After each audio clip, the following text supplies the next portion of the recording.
श्री बृहस्पतिवार व्रत कथा। भारतवर्ष में एक प्रतापी और दानी राजा राज्य करता था। वह नित्य गरीबों और ब्राह्मणों की सहायता करता था। यह बात उसकी रानी को अच्छी नहीं लगती थी। वह नहीं गरीबों को दान देती, नहीं भगवान का पूजन करती थी और राजा को भी दान देने से मना किया करती थी। एक दिन राजा शिकार खेलने वन को गए हुए थे तो रानी महल में अकेली थी। उसी समय बृहस्पति देव साधु वेश में राजा के महल में भिक्षा के लिए गए और भिक्षा मांगी। रानी ने भिक्षा देने से इनकार किया और कहा, हे साधु महाराज, मैं तो दान पुण्य से तंग आ गई हूँ। मेरा पति सारा धन लुटाते रहते हैं। मेरी इच्छा है कि हमारा धन नष्ट हो जाए, फिर न रहेगा बांस न बजेगी बांसुरी। साधु ने कहा, देवी तुम तो बड़ी विचित्र हो। धन संतान तो सभी चाहते हैं, पुत्र और लक्ष्मी तो पापी के घर भी होने चाहिए। यदि तुम्हारे पास अधिक धन है तो भूखों को भोजन दो, प्यासों के लिए प्याऊ बनवाओ, मुसाफिरों के लिए धर्मशालाएं खुलवाओ।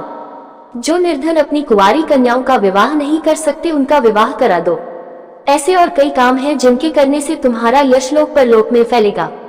परंतु रानी पर उपदेश का कोई प्रभाव न पड़ा। वह बोली, महाराज आप मुझे कुछ न समझाएं। मैं ऐसा धन नहीं चाहती जो हर जगह बांटती फिरूं। साधु ने उत्तर दिया, यदि तुम्हारी ऐसी इच्छा है तो तथास्तु। तुम ऐसा करना कि बृहस्पतिवार को घर लीपकर पीली से अपना सिर धोकर स्नान करना, चढ़ाकर कपड़े धोना। ऐसा करने से आपका सारा धन नष्ट हो जाएगा। इतना कहकर वह साधु महाराज वहां से आलोक हो गए। साधु के अनुसार कही बातों को पूरा करते हुए रानी को केवल 3 बृहस्पतिवार ही बीते थे कि उसकी समस्त धन संपत्ति नष्ट हो गई। भोजन के लिए राजा का परिवार तरसने लगा। तब एक दिन राजा ने रानी से बोला कि हे रानी, तुम यहीं रहो, मैं दूसरे देश को जाता हूँ, क्योंकि यहाँ पर सभी लोग मुझे जानते हैं, इसलिए मैं कोई छोटा कार्य नहीं कर सकता। ऐसा कहकर राजा परदेश चला गया। वहाँ वह जंगल से लकड़ी काट कर लाता और शहर में बेचता। इस तरह वह अपना जीवन व्यतीत करने लगा। इधर राजा के परदेश जाते ही रानी और दासी दुखी रहने लगी। एक बार जब रानी और दासी को 7 दिन तक बिना भोजन के रहना पड़ा तो रानी ने अपनी दासी से कहा, हे दासी, पास ही के नगर में मेरी बहन रहती है, वह बड़ी धनवान है, तू उसके पास जा और कुछ ले आ ताकि थोड़ी बहुत गुजर बसर हो जाए। दासी रानी की बहन के पास गई। उस दिन गुरुवार था और रानी की बहन उस समय बृहस्पतिवार व्रत की कथा सुन रही थी। दासी ने रानी की बहन को अपनी रानी का संदेश दिया, लेकिन रानी की बड़ी बहन ने कोई उत्तर नहीं दिया। जब दासी को रानी की बहन से कोई उत्तर नहीं मिला तो वह बहुत दुखी हुई और उसे क्रोध भी आया। दासी ने वापस आकर रानी को सारी बात बता दी। सुनकर रानी ने अपने भाग्य को कोसा। उधर रानी की बहन ने सोचा कि मेरी बहन की दासी आई थी, परंतु मैं उससे नहीं बोली, इससे वह बहुत दुखी हुई होगी।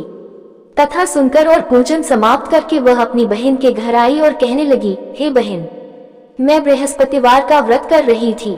तुम्हारी दासी मेरे घर आई थी, परंतु जब तक कथा होती है तब तक न तो उठते हैं और न ही बोलते हैं, इसलिए मैं नहीं बोली।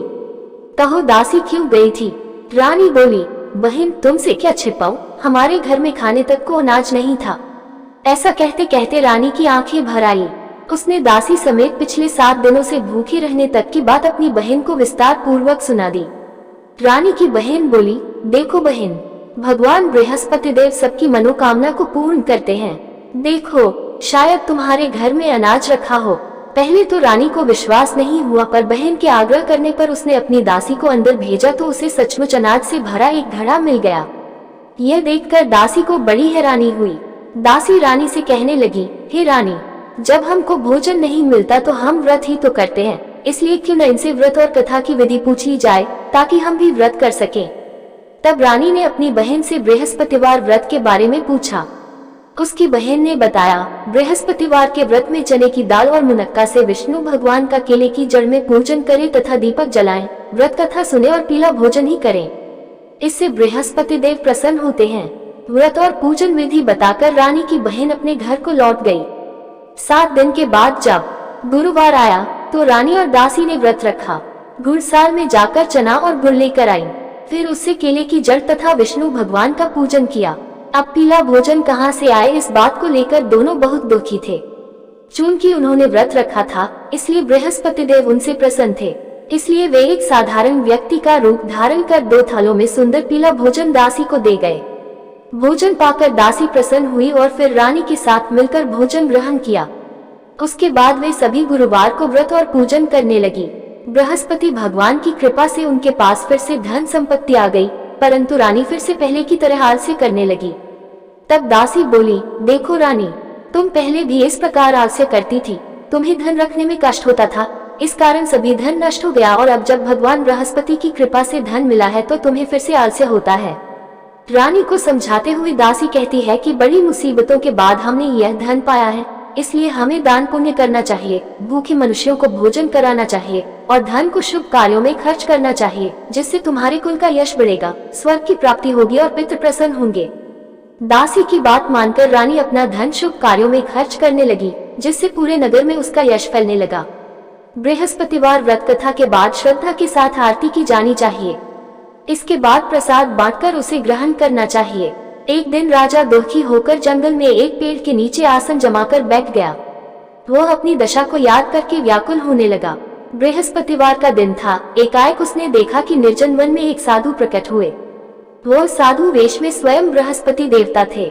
लकड़हारे के सामने आकर बोले, हे लकड़हारे, इस सुनसान जंगल में तू चिंता मग्न क्यों बैठा है? लकड़हारे ने दोनों हाथ जोड़कर प्रणाम किया और उत्तर दिया, महात्मा जी, आप सब कुछ जानते हैं, मैं क्या कहूँ?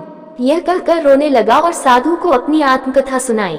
महात्मा जी ने कहा, तुम्हारी स्त्री ने बृहस्पति के दिन बृहस्पति भगवान का निरादर किया है, जिसके कारण रुष्ट होकर उन्होंने तुम्हारी यह दशा कर दी। अब तुम चिंता को दूर करके मेरे कहने पर चलो तो तुम्हारे सब कष्ट दूर हो जाएंगे और भगवान पहले से भी अधिक संपत्ति देंगे। तुम बृहस्पति के दिन कथा किया करो। 2 पैसे के चने मुनक्का लाकर उसका प्रसाद बनाओ और शुद्ध जल से लोटे में शक्कर मिलाकर अमृत तैयार करो। कथा के पश्चात अपने सारे परिवार और सुनने वाले प्रेमियों में अमृत व प्रसाद बांटकर आप भी ग्रहण करो। ऐसा करने से भगवान तुम्हारी सब मनोकामनाएं पूरी करेंगे। साधु के ऐसे वचन सुनकर लकड़हारा बोला, हे प्रभु, मुझे लकड़ी बेचकर इतना पैसा नहीं मिलता जिससे भोजन के उपरांत कुछ बचा सकूं। मैंने रात्रि में अपनी स्त्री को व्याकुल देखा है, मेरे पास कुछ भी नहीं जिससे मैं उसकी खबर मंगा सकूं। साधु ने कहा, हे लकड़हारे, तुम किसी बात की चिंता मत करो। बृहस्पति के दिन तुम रोजाना की तरह लकड़ियां लेकर शहर को जाओ। तुमको रोज से दुगुना धन प्राप्त होगा, जिससे तुम भली भांति भोजन कर लोगे तथा बृहस्पति देव की पूजा का सामान भी आ जाएगा। इतना कहकर साधु अंतर्ध्यान हो गए। धीरे धीरे समय व्यतीत होने पर फिर वही बृहस्पतिवार का दिन आया। लकड़हारा जंगल से लकड़ी काटकर किसी शहर में बेचने गया। उसे उस दिन और दिन से अधिक पैसा मिला।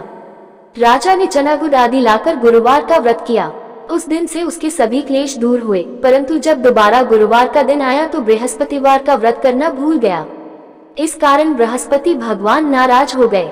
उस दिन उस नगर के राजा ने विशाल यज्ञ का आयोजन किया तथा शहर में यह घोषणा करा दी कि कोई भी मनुष्य अपने घर में भोजन न बनावे, न आग जलावे, समस्त जनता मेरे यहाँ भोजन करने आवे।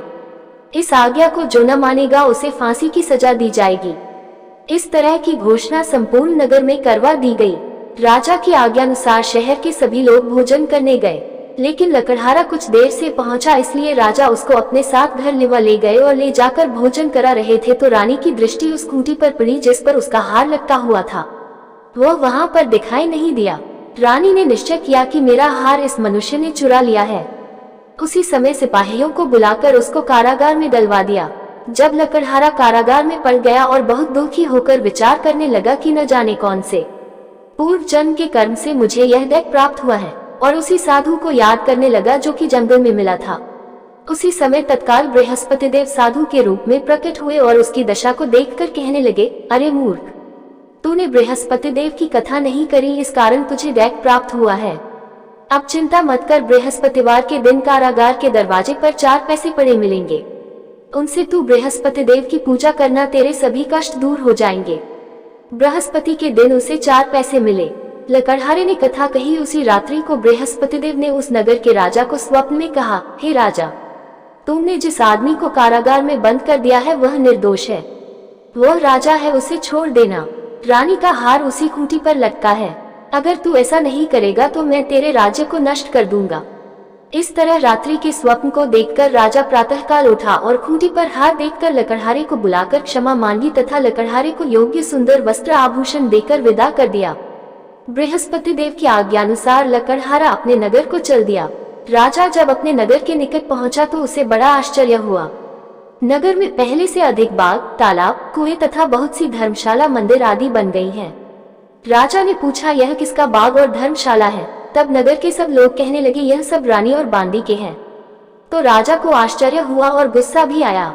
जब रानी ने यह खबर सुनी कि राजा आ रहे हैं, तो उन्होंने बांदी से कहा कि हे दासी, देख राजा हमको कितनी बुरी हालत में छोड़ गए थे, हमारी ऐसी हालत देखकर वह लौट न जाए, इसलिए तू दरवाजे पर खड़ी हो जा।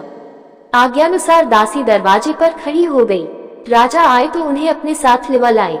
तब राजा ने क्रोध करके अपनी रानी से पूछा कि यह धन तुम्हें कैसे प्राप्त हुआ है। तब उन्होंने कहा, हमें यह सब धन बृहस्पति देव के इस व्रत के प्रभाव से प्राप्त हुआ है। राजा ने निश्चय किया कि 7 रोज बाद तो सभी बृहस्पति देव का पूजन करते हैं, परंतु मैं प्रतिदिन दिन में 3 बार कहानी तथा रोज व्रत किया करूंगा। अब हर समय राजा के में चने की दाल बंधी रहती तथा दिन में 3 बार कहानी कहता। एक रोज राजा ने विचार किया कि चलो अपनी बहन के यहाँ हो आवे। इस तरह निश्चय कर राजा घोड़े पर सवार हो अपनी बहन के यहाँ को चलने लगा। मार्ग में उसने देखा कि कुछ आदमी एक मुर्दे को ले जा रहे हैं। उन्हें रोककर राजा कहने लगा, अरे भाइयों, मेरी बृहस्पति देव की कथा सुन लो। वे बोले, लो हमारा तो आदमी मर गया है, इसको अपनी कथा की पड़ी है। परंतु कुछ आदमी बोले, अच्छा कहो हम तुम्हारी कथा भी सुनेंगे। राजा ने दाल निकाली और जब कथा आधी हुई थी कि मुर्दा हिलने लग गया और जब कथा समाप्त हो गई तो राम राम करके मनुष्य उठकर खड़ा हो गया। आगे मार्ग में उसे एक किसान खेत में हल चलाता मिला। राजा ने उसे देख और उससे बोले, अरे भैया, तुम मेरी बृहस्पतिवार की कथा सुन लो। किसान बोला, जब तक मैं तेरी कथा सुनूंगा तब तक 4 हरया जोत लूंगा। जा अपनी कथा किसी और को सुनाना। इस तरह राजा आगे चलने लगा। राजा के हत्ते ही बैल पछाड़ खाकर गिर गए तथा किसान के पेट में बड़ी जोर का दर्द होने लगा। उस समय उसकी माँ रोटी लेकर आई। उसने जब यह देखा तो अपने पुत्र से सब हाल पूछा और बेटे ने सभी हाल कह दिया। तो बुढ़िया दौड़ी दौड़ी उस घुड़सवार के पास गई और उससे बोली कि मैं तेरी कथा सुनूंगी, तू अपनी कथा मेरे खेत पर चलकर ही कहना। राजा ने बुढ़िया के खेत पर जाकर कथा कही, जिसके सुनते ही वह बैल उठ खड़ी हुई तथा किसान के पेट का दर्द भी बंद हो गया। राजा अपनी बहन के घर पहुंचा। बहन ने भाई की खूब मेहमानी की। दूसरे रोज प्रातःकाल राजा जगा तो वह देखने लगा कि सब लोग भोजन कर रहे हैं। राजा ने अपनी बहन से कहा, ऐसा कोई मनुष्य है जिसने भोजन नहीं किया हो, मेरी बृहस्पतिवार की कथा सुन ले। बहन बोली, हे भैया, यह देश ऐसा ही है कि पहले यहाँ लोग भोजन करते हैं, बाद में अन्य काम करते हैं। अगर कोई पड़ोस में हो तो देख आऊं। वह ऐसा कहकर देखने चली गई, परंतु उसे कोई ऐसा व्यक्ति नहीं मिला जिसने भोजन न किया हो। अतः वह एक कुम्हार के घर गई जिसका लड़का बीमार था। उसे मालूम हुआ कि उनके यहाँ 3 रोज से किसी ने भोजन नहीं किया है। रानी ने अपने भाई की कथा सुनने के लिए कुम्हार से कहा। वह तैयार हो गया। राजा ने जाकर बृहस्पतिवार की कथा कही, जिसको सुनकर उसका लड़का ठीक हो गया। अब तो राजा की प्रशंसा होने लगी। एक रोज राजा ने अपनी बहन से कहा कि हे बहन, हम अपने घर को जाएंगे, तुम भी तैयार हो जाओ। राजा की बहन ने अपनी सास से कहा। सास ने कहा, हाँ चली जा, परंतु अपने लड़कों को मत ले जाना, क्योंकि तेरे भाई की कोई औलाद नहीं है। बहन ने अपने भैया से कहा, हे भैया, मैं तो चलूंगी पर कोई बालक नहीं जाएगा। राजा बोला, जब कोई बालक नहीं चलेगा तब तुम ही क्या करोगी। बड़े दुखी मन से राजा अपने नगर को लौट आया। राजा ने अपनी रानी से कहा, हम निर्वंशी हैं, हमारा मुंह देखने का धर्म नहीं है और कुछ भोजन आदि नहीं किया। रानी बोली, हे प्रभु, बृहस्पति देव ने हमें सब कुछ दिया है, वह हमें औलाद अवश्य देंगे। उसी रात को बृहस्पति देव ने राजा से स्वप्न में कहा, हे राजा उठ, सभी सोच त्याग दे, तेरी रानी गर्भ से है। राजा की यह बात सुनकर बड़ी खुशी हुई। 9वें महीने में उसके गर्भ से एक सुंदर पुत्र पैदा हुआ। तब राजा बोला, हे रानी, स्त्री बिना भोजन के रह सकती है, पर बिना कहे नहीं रह सकती। जब मेरी बहन आवे तुम उससे कुछ कहना मत। रानी ने सुनकर हाँ कर दिया। जब राजा की बहन ने यह शुभ समाचार सुना तो वह बहुत खुश हुई तथा बधाई लेकर अपने भाई के यहाँ आई। तभी रानी ने कहा, घोड़ा चढ़कर तो नहीं आई, गधा चढ़ी आई। राजा की बहन बोली, भाभी, मैं इस प्रकार न कहती तो तुम्हें औलाद कैसे मिलती। बृहस्पति देव ऐसे ही हैं, जैसी जिसके मन में कामनाएं हैं सभी को पूर्ण करते हैं। जो सद्भावना पूर्वक बृहस्पतिवार का व्रत करता है एवं कथा पता है अथवा सुनता है, दूसरों को सुनाता है, बृहस्पति देव उसकी सभी मनोकामना पूर्ण करते हैं। भगवान बृहस्पति देव उसकी सदैव रक्षा करते हैं। संसार में जो मनुष्य सद्भावना से भगवान जी का पूजन व्रत सच्चे हृदय से करते हैं तो उनकी सभी मनोकामनाएं पूर्ण करते हैं। जैसी सच्ची भावना से रानी और राजा ने उनकी कथा का गुणगान किया तो उनकी सभी इच्छाएं बृहस्पतिदेव जी ने पूर्ण की थीं। इसलिए पूर्ण कथा सुनने के बाद प्रसाद लेकर जाना चाहिए। हृदय से उसका मनन करते हुए जयकारा बोलना चाहिए। बोलो बृहस्पतिदेव की जय, भगवान विष्णु की जय।